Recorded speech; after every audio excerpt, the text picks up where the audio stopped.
গাজওয়াতুল হিন্দ। ইমাম মাহদির আবির্ভাবের সময়গুলোতে হিন্দুস্তানে মুসলিম ও মুশরিকদের মাঝে এক যুগান্তকারী লড়াই হবে। রাসূলুল্লাহর ভাষায় এই লড়াইয়ের নাম গাজওয়াতুল হিন্দ। প্রিয় ভাই ও বোন, উপমহাদেশের চলমান পরিস্থিতির দিকে তাকালেই আপনারা দেখতে পাবেন গাজওয়াতুল হিন্দের প্রেক্ষাপট রচনার প্রক্রিয়া এখন থেকেই শুরু হয়ে গেছে। হিন্দুত্ববাদের কালো কুয়াশায় দ্রুত ঢেকে যাচ্ছে উপমহাদেশ। এই নিয়ে বিভিন্ন মজলিসে আমরা পূর্বেও আলোচনা করেছি। পরিবর্তিত পরিস্থিতির সঙ্গে সঙ্গতি রেখে আমরা সামনেও আলোচনার ধারা অব্যাহত রাখব ইনশাআল্লাহ।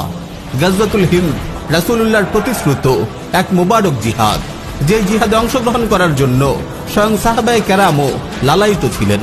সুনানে নাসাই, মুসনাদ আহমদ, মুস্তাদরাক হাকিম সহ আরো অনেক হাদিস গ্রন্থে বর্ণিত একটি হাসান হাদিসে এসেছে, সাইয়্যিদুনা আবু হুরায়রা রাদিয়াল্লাহু তাআলা আনহু বলেন, ওয়া'আদানা রাসূলুল্লাহ সাল্লাল্লাহু আলাইহি ওয়াসাল্লাম গাজওয়াতাল হিন্দি ফাইন আদরাকতুহা উনফিকু ফিহা নাফসি ওয়া মালি ওয়া ইন কুতিলতু কুনতু আফদালাশ শুহাদা ওয়া ইন রাজা'তু ফাআনা আবু হুরায়রা আল মুহাররাম। রাসূল সাল্লাল্লাহু আলাইহি ওয়াসাল্লাম আমাদেরকে গাজওয়াতুল হিন্দের প্রতিশ্রুতি দিয়েছেন, আমি যদি সেই জিহাদ পেয়ে যাই তাহলে আমি আমার জান মাল সবকিছু তাতে কুরবান করব।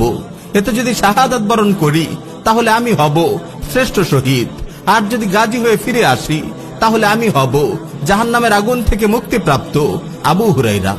প্রিয় ভাই ও বোন, মোবারক এই জিহাদে অনেক রক্তক্ষয়ী ও সর্বগ্রাসী লড়াই হবে। আল্লাহর ইচ্ছায় অবশেষে মুসলিমদেরই বিজয় হবে। নুআইম বিন হাম্মাদ সংকলিত কিতাবুল ফিতানে বর্ণিত একটি হাদিসে এসেছে, রাসূল সাল্লাল্লাহু আলাইহি ওয়াসাল্লাম ইরশাদ করেন, লা ইয়াগজুয়ান্নাল হিন্দ লাকুম জাইশুন ইফতাহুল্লাহু আলাইহিম হাত্তা ইয়াতু বিমুলুকিহিম মুগাল্লালিনা বিসসালাসিল ইয়াগফিরুল্লাহু যুনুবাহুম ফায়ানসারিফুনা হিনা ইয়ানসারিফুন ফায়াজিদুনা ইবনা মারইয়ামা বিশাম। তোমাদের একটি দল হিন্দুস্তানে লড়াই করবে, আল্লাহ তাআলা সেই দলের যোদ্ধাদের বিজয় দান করবেন।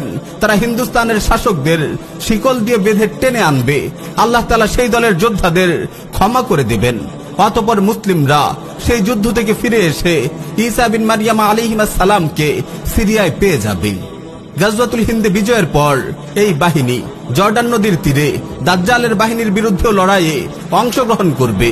একটি বিশুদ্ধ হাদিস এসেছে, রাসূল সাল্লাল্লাহু আলাইহি ওয়াসাল্লাম ইরশাদ করেন, লা তুকাতিলুন্নাল মুশরিকিন হাত্তা তুকাতিলা বাকিয়াতুকুমুদ দাজ্জাল আলা নাহরিন বিল উরদুন আনতুম শারকিয়্যাহ ওয়া হুম গারবিয়্যাহ।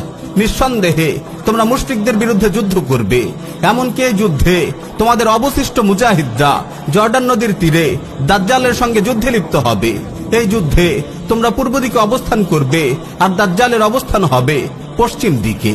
এই মোবারক জিহাদে যারা অংশগ্রহণ করবেন তাদের ফজিলতের জন্য এতটুকুই যথেষ্ট যে তাদেরকে আল্লাহ তাআলা জাহান্নাম থেকে মুক্তির ওয়াদা করেছেন। সুনানে নাসাই, মুসনাদ আহমদ সহ আর অনেক হাদিস গ্রন্থে এসেছে, রাসূল সাল্লাল্লাহু আলাইহি ওয়াসাল্লাম ইরশাদ করেন, ইসাবাতান মিন উম্মতি আহরাজাকুমুল্লাহু মিনান নার, ইসাবাতুন তাগজুল হিন্দা ওয়া ইসাবাতুন তাকুনু মা ঈসা ইবনে মারইয়াম। আমার উম্মতের মধ্য হতে দুটি দলকে আল্লাহ তাআলা জাহান্নাম থেকে মুক্তি দিয়েছেন। একটি দল যারা হিন্দুস্তানের যুদ্ধে শরীক হবে, আর দ্বিতীয় আরেকটি দল যারা ঈসা ইবনে মারইয়াম আলাইহিস সালামের সঙ্গে মিলে যুদ্ধ করবে। প্রিয় ভাই ও বোন, আজ কথা অনেক দীর্ঘ হয়ে গেল। শেষ জামানার অবশিষ্ট ঘটনা প্রবাহ ইনশাআল্লাহ পরবর্তী মজলিসে আলোচনা করব।